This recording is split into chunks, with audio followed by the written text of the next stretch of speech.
Assalamualaikum warahmatullahi wabarakatuh. Perkenalkan, nama saya Alam Syah Pratama dengan NIM 1805365 dari jurusan Pendidikan Teknik Mesin Universitas Pendidikan Indonesia.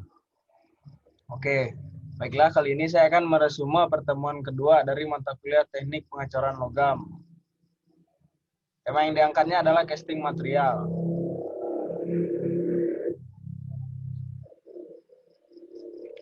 Casting material itu terbagi atas dua, yaitu logam fero dan non-fero. Logam fero merupakan logam yang dihasilkan dari perpaduan antara besi dengan logam lainnya, di mana logam besi atau Fe berperan sebagai unsur utama dalam paduan tersebut. Nah, biasanya logam fero ini dicampur dengan karbon. Pencampuran dengan karbon bertujuan untuk mendapatkan sifat-sifat mekanis tertentu seperti kekerasan, kekuatan logam, dan lainnya. Tapi pencampuran dengan karbon juga dapat mengurangi ketangguhan serta keuletan logam tersebut. Yang kedua ada logam non-fero. Logam non-fero merupakan logam murni atau campuran selain unsur besi atau Fe. Nah, logam non-fero ini contohnya seperti aluminium murni atau aluminium campuran, nikel murni dan nikel campuran, magnesium murni dan magnesium campuran, serta logam-logam lainnya yang tidak mengandung besi. Oke, logam fero. Untuk logam fero ini ada baja yang pertama. Baja merupakan paduan antar besi dan karbon, di mana kandungan karbon di dalam paduan logam tersebut kurang dari 1,4%. Baja adalah logam yang tidak asing dalam dunia manufakturing, dikarenakan penggunaannya yang sangat marak atau banyak dalam dunia manufakturing. Baja dikelompokkan menjadi 3 bagian, yaitu baja karbon rendah, baja karbon sedang, dan baja karbon tinggi. Yang pertama ada baja karbon rendah. Baja karbon rendah ini adalah baja yang mengandung unsur karbon 0,05% sampai 0,25% pada paduannya. Baja karbon rendah ini dikenal sangat mudah dibentuk, ulet, lunak, serta gampang dikerjakan dengan mesin. Yang kedua ada baja karbon sedang, yaitu perpaduan antara unsur besi karbon, di mana persentase unsur karbon dalam paduan tersebut adalah 0,25% sampai 0,6%. Baja karbon menengah lebih keras daripada baja karbon rendah dan juga cenderung kurang ulet daripada baja karbon rendah. Nah, selanjutnya nih, bagian ketiga ada baja karbon tinggi, yang merupakan perpaduan antar logam besi dan karbon, di mana persentase karbon di dalam paduan tersebut 0,6 sampai 1,4%. Karakteristik baja karbon merupakan baja terkeras dan tergetas dari 3 jenis baja lainnya. Biasanya baja karbon tinggi ini digunakan dalam berbagai konstruksi. Nah, jadi baja karbon rendah, baja karbon sedang, dan baja karbon tinggi ini dibedakan berdasarkan klasifikasi jumlah karbon yang dipakai dalam paduannya tersebut. Yang kedua ada besi tuang. Besi tuang atau cast iron merupakan campuran antara logam besi dan karbon, di mana kandungan karbon berkisar antara 2,4 sampai 4%.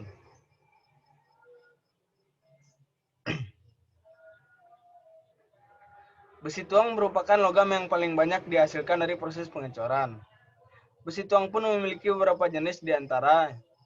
Yang pertama yaitu gray cast, yang kedua ductile iron, yang ketiga white cast iron, yang keempat meltable iron, yang kelima adalah completed graphite iron. Nah, gray cast iron atau besi tuang kelabu memiliki beberapa jenis, yaitu perlit, vertic, matensik. Yang kedua ada ductile iron. Ductile iron atau besi ulet merupakan jenis besi tuang yang keuletannya bagus sehingga dimanfaatkan untuk berbagai macam hal, salah satunya komponen mesin.